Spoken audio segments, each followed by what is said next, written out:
Bonjour Catherine Creusot-Garchet.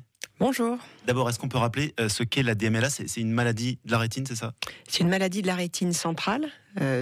Toute la zone de ce qu'on appelle la macula va se retrouver atteinte à cause de cette atteinte liée à l'âge et donc va moins bien fonctionner. Ce qui va entraîner avant tout une perte de la vision centrale, donc de la vision précise des détails.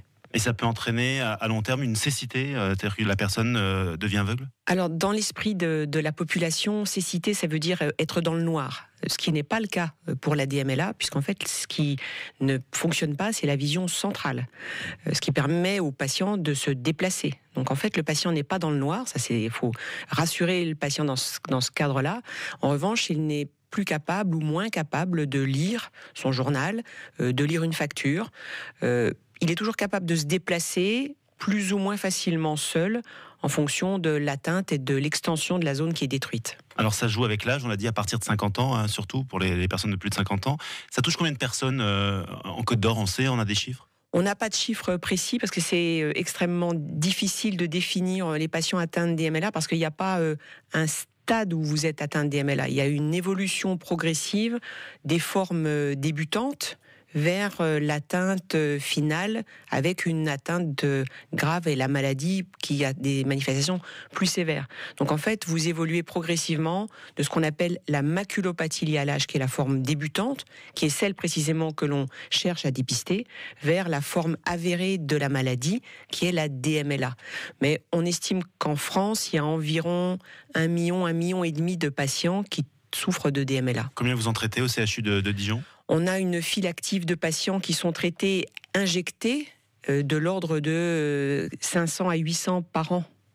8h-5 sur France Bleu Bourgogne, on parle de la DMLA ce matin avec Catherine Creusot-Garchet, la chef du service ophtalmo du CHU de Dijon. Quels sont les premiers signes, Catherine Creusot-Garchet, de cette maladie ? À partir de quand finalement on doit se poser des questions ? Alors le plus simple, c'est ce que je vous ai dit tout à l'heure, c'est-à-dire la baisse de l'acuité visuelle et particulièrement la baisse de l'acuité visuelle précise de la lecture. Assez fréquemment, les patients rapportent une vision gondolée des lignes droites, c'est-à-dire que quand ils lisent un texte, ils vont se rendre compte que le texte fait des lignes droites, des lignes tordues. Ouais. Et le dernier point, c'est souvent un scotome. Donc en fait, c'est une tache noire au centre de la vision. Ce qui fait que le patient, quand il fixe son texte, il voit pas là où il fixe, il voit un petit peu sur le côté, mais il voit pas là où il fixe. Donc 50 ans, c'est l'âge, c'est à partir de cet âge-là qu'il faut commencer à faire attention ? Alors encore une fois, c'est pas 50 ans précis, c'est pour rentrer dans les détails. En principe, on considère 50 ans, et je suis un peu comme vous, je trouve que 50 ans, c'est de plus en plus jeune pourtant. Oui, je vous confirme. Il existe des traitements, Catherine Creusot-Garchet, contre la DMLA ? Alors, il y a 2 formes de DMLA. Il y a la DMLA que l'on appelle sèche et la DMLA que l'on appelle humide. Actuellement, on a un traitement que pour la DMLA humide qui ne constitue pourtant que 40% de toutes les formes de DMLA.